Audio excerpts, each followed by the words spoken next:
dostaje po prostu szału, nie wytrzymuje psychicznie, wali w drzwi i mówi: dobrze, to chociaż już bierzcie mnie do tego Wehrmachtu, nie zniosę tych tortur. Takie właśnie były ludzkie historie i dramaty.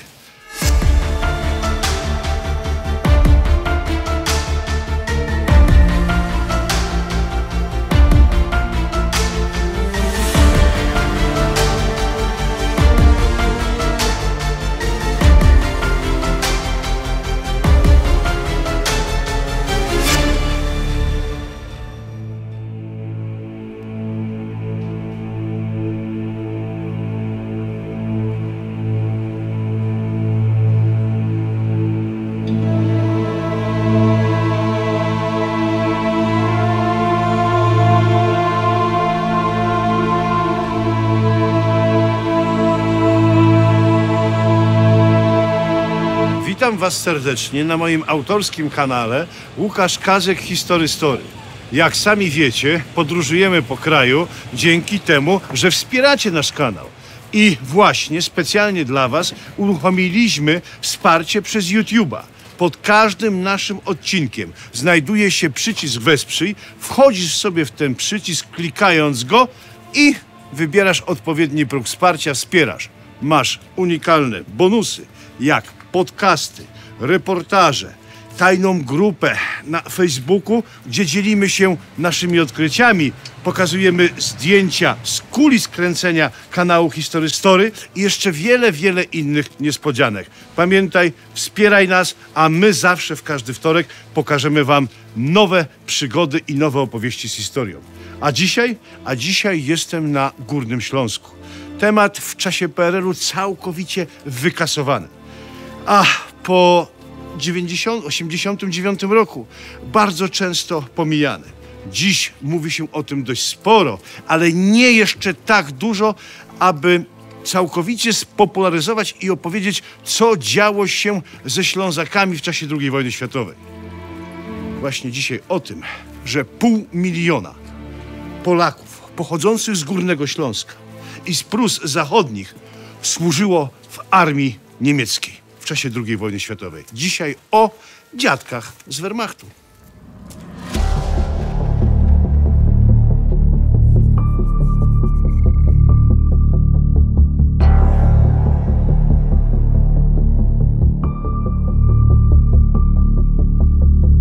Nic lepiej nie oddaje klimatu Śląska niż właśnie ta zabytkowa dzielnica Katowic-Nikiszowiec. To w ogóle jest propozycja Górnego Śląska na listę UNESCO. I właśnie w tym klimacie płynie dzisiejszy odcinek. Przełomowy rok 1922 dla Górnego Śląska. Po 3 krwawych, zbrojnych powstaniach następuje plebiscyt i rejon ten jest podzielony między Niemcy a Polskę. Po stronie polskiej zostaje 250 000 Niemców. Po stronie niemieckiej 750 000 Polaków. Rodziny się dzielą się społeczeństwa, dzielą się religie. Co 10. Ślązak przechodzi na drugą stronę. Kiedy jednak wybucha II wojna światowa i na ten teren wkracza Hitler, anektuje tę ziemię jako swoje i wszystkich obywateli, którzy tu mieszkają, traktuje jako obywateli III Rzeszy. Zmuszeni oni są podpisać tak zwaną Volkslistę, a więc listę narodowościową. Są w niej 4 kategorie. Pierwsza kategoria to czyści rasowo Niemcy, druga Niemcy bierni politycznie, trzecia częściowo spolonizowani, a więc właśnie Ślązacy, czwarta całkowicie spolonizowani i potem jest już tylko Pole, czyli litera P. Ci, którzy podpisują Volkslistę, a nie ma większego wyboru, bo za zakaz podpisania Volkslisty, czyli ten, kto nie chce podpisać, ląduje się automatycznie w obozie koncentracyjnym i szykany są dla całej rodziny. Od 1944 roku, jeżeli ktoś nie chce podpisać Volkslisty, od razu jest karany śmiercią. I ci, którzy podpisują tą Volkslistę, automatycznie stając się obywatelami Rzeszy, podlegają służbie wojskowej jak Niemiec, a więc muszą iść do wszystkich wojsk niemieckich, jakie walczą na frontach podczas II wojny światowej. To są ludzkie, potworne dramaty.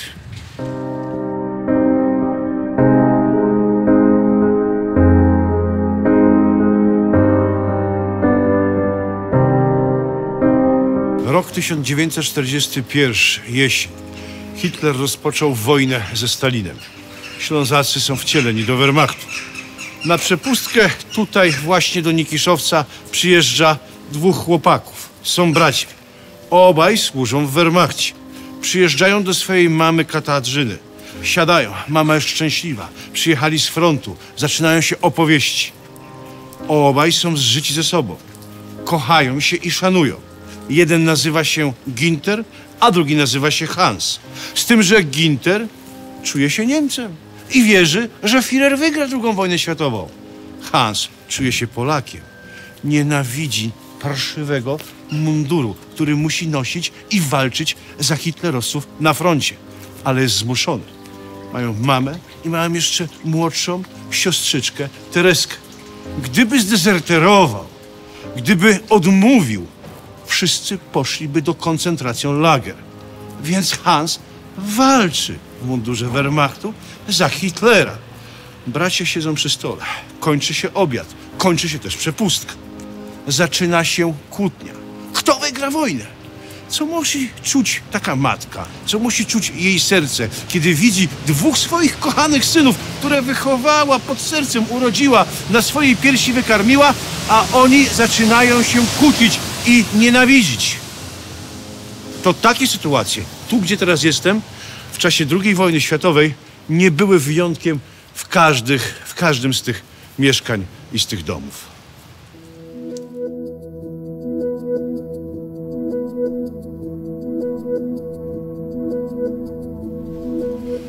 Nie każdy jest urodzonym bohaterem. Nie każdy człowiek ma odwagę stanąć przeciwko wszystkiemu i wszystkim. Romuald Hawrank, gimnazjalista śląski, w 1942 roku staje i odmawia przysięgi na Führera. Odmawia służby w Wehrmachcie. Każdy wie, co się z nim potem stało. Ale nie wszyscy mają taką siłę. I idą. Nie mają wyboru. Idą do niemieckich wojsk, które walczą na frontach. Są tacy, którzy kombinują, próbują. Jak na przykład Ślązak Walenty, który czuje się Polakiem. Jest Ślązakiem, ale tu czuje się Polakiem. Kombinuje. Udaje psychicznego, wariata. Udaje, że jest głuchoniemy. Wysyłają go na badania. Stwierdzają, że udawał. Jest zdrowy. Zamykają go w obozie przejściowym w Mysłowicach. Walenty mówi, jedzenie było super, jak na weselu. Ironizuje. Ale jest jedna rzecz. Jest pod obserwacją. Ma tylko leżeć na pryczy i raz dziennie o wyznaczonej godzinie może wstać i oddać potrzebę fizjologiczną. Inaczej wyboru innego nie ma. Tak trzymany kilka tygodni dostaje po prostu szału, nie wytrzymuje psychicznie, wali w drzwi i mówi, dobrze, to chociaż już bierzcie mnie do tego Wehrmachtu, nie zniosę tych tortur. Takie właśnie były ludzkie historie i dramaty. Ślązaka Wincentego, który służył jako strzelec na pokładzie samolotu bombowca niemieckiego, zostaje ten bombowiec zestrzelony nad Kaukazem. Wychodzi cało. Jest jednak ranny w rękę. Ratują mu życie mieszkańcy Kaukazu, wieśniacy. Ale później Wehrmacht chodzi z tej wioski i co robi? Wciela go z powrotem do armii. I dalej musi walczyć. Nie ma możliwości ucieczki. Bardzo prosto jest powiedzieć takie sobie zdanie. Dlaczego nie uciekali? Dlaczego nie dezerterowali? Na froncie wschodnim nie brano jeńców. Niemcy nie brali jeńców i druga strona sowiecka też nie brała jeńców. Znany jest przykład całego plutonu Ślązaków, którzy zdezerterowali i poddali się Rosjanom. Po przesłuchaniu wszystkich uznano ich za Niemców i rozstrzelano.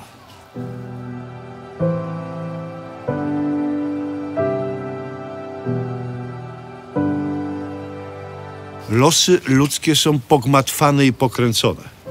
Charaktery są różne. Są ludzie prawi i są parszywi i szuje. Tak jak dzisiaj. Tutaj historia nigdy się nie zmienia, jeżeli chodzi o charakter i historię człowieka. Na froncie wschodnim dezercja praktycznie była niemożliwa, tak jak powiedziałem. Są w tych domach listy ojców, synów, wujków, którzy opisywali, co działo się na froncie wschodnim. Jeden na przykład mówi: cały nasz pluton wpadł w zasadzkę czerwonych partyzantów. Oni nie rozróżniali, mimo że mówiliśmy do nich, że jesteśmy Ślązakami i czujemy się Polakami. Mnie jednemu udało się uciec. Reszta zamordowana. Zabili, wyłupali oczy, obcięli głowy i jeszcze rzucili w gnój. Więc człowiek myśli sobie: nie, to ja się mówi, muszę tu bić. Nie ma sensu dostać się do niewoli. Rozszarpią mnie te bestie. A więc razem z Niemcami stawiałem opór i biłem się, aby przeżyć, aby przetrwać. Tam nie było możliwości. Tu jakaś nikła szansa. Na froncie zachodnim było znacznie lepiej, ale nie znaczy, że łatwiej. Nie wierzono tym ludziom. Poddawano ich przesłuchaniom. Szykanowali ich koledzy. Ponad 1000 Ślązaków, którzy dostało się z Afrika Korps do niewoli, wzmocniło korpus generała Andersa, polski korpus, który potem bił się pod Monte Cassino. A przecież, szczerze, wcale nie musieli wstąpić. Mogli pozostać Niemcami, poszliby do obozów jenieckich i jak większość tych, która dostała się do niewoli w Afryce Północnej, przeżyliby wojnę. Ale oni chcieli pomóc, chcieli się bić i tłuc hitlerowskiego gada. I zginęli we Włoszech podczas szturmowania właśnie klasztoru Monte Cassino. Ale były przypadki, że, i to bardzo rzadkie, Wańkowicz wspomina, uciekli, zdezerterowali, weszli do polskiego korpusu, tam koledzy tak im dopiekali, tak ich szykanowali, tak z nich drwili, tak z nich szydzili, że na przykład 2 na patrolu zabiło swojego polskiego podoficera i uciekło z powrotem do Wehrmachtu. Losy ludzkie są pogmatwane i pocięte, tak jak losy Górnego Śląska. Tak jak powiedziałem, są tacy ludzie i tacy i oceniamy poprzez czyny, nie przez narodowość i status społeczny.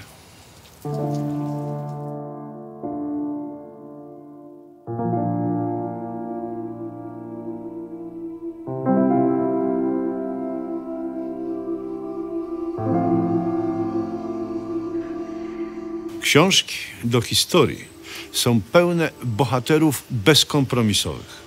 Oczywiście jak najbardziej oddanych sprawie, takich, którzy stają przeciwko wszystkiemu i wszystkim i niczego się nie boją. Pełnych wyidealizowanych postaci, które budzą szacunek, jak najbardziej. Ale życie ludzkie nie jest takie. Poprzez pryzmat tych opowieści, które wam powiedziałem, pokazałem wam, jak w czasie II wojny światowej pocięte były losy tych ludzi, którzy tu wszędzie mieszkali. Losy Ślązaków. Jak musieli lawirować, dokonywać trudnych wyborów między moralnością a sparszywieniem. Ale też w głowie te wybory. Za tymi wyborami stały ich dzieci, matki, siostry. Wszystko tutaj było niezwykle pogmatwane i pokręcone. I myślę, że historie wojenne nie należy oceniać wszystko do jednego worka.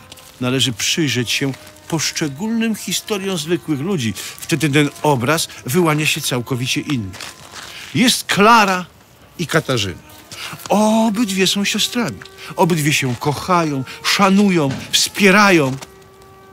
Są z jednego domu, z jednej matki i z jednego ojca.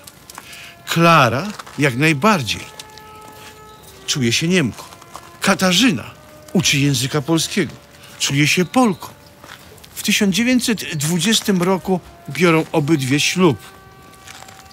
Oczywiście msza jest w języku łacińskim, ale chór już śpiewa u Klary w języku niemieckim, a u Katarzyny śpiewa po polsku. Ale obie siostry nie czują do siebie żadnej niechęci, nie czują żadnych potwornych animozji. Po prostu żyją. I tak wygląda właśnie Górny Śląsk. A II wojna światowa spowodowała potworne dramaty, które odbywały się i cięły na kawałki, rozbijały na kawałki, nie do przytulenia każdą prawie tutaj rodzinę. Zachowały się w tym domach, tak jak powiedziałem, fragmenty listów, fragmenty wspomnień tych, których Niemcy wysłali na mięso armatnie na fronty III Rzeszy.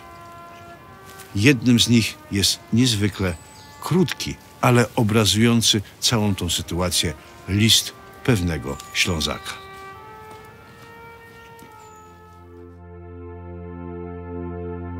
Józef Solecki, zanim zginął w czerwcu 1942 roku pod Charkowem, napisał list do swojej matki. Kochana mamo, wyjeżdżam na Ostfront. Nie storojcie się nad mym losem, bo wszystko w rękach Boga. Bydę miał żyć, to bydę żył. Będzie mi pisane co innego, trudno. Z wolą Bożą musimy się pogodzić. O jedno wos ino proszo. Módlcie się za mnie.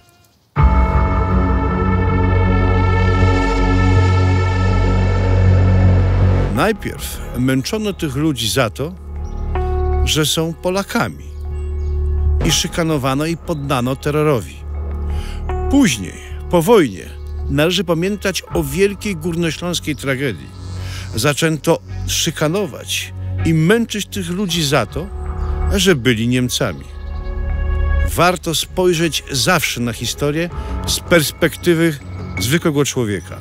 Takiego, który mieszkał właśnie na tych ulicach, w tych domach, w których ja dzisiaj robiłem właśnie ten odcinek. Do zobaczenia w każdy wtorek o godzinie 20.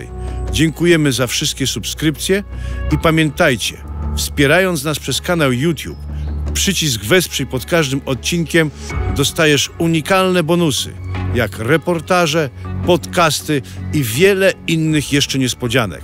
Trafiasz do naszej tajnej grupy na Facebooku, gdzie dzielimy się materiałami z kulis powstawania każdego odcinka kanału Łukasz Kazek History Story. Do zobaczenia, pamiętajcie, w każdy wtorek o 20.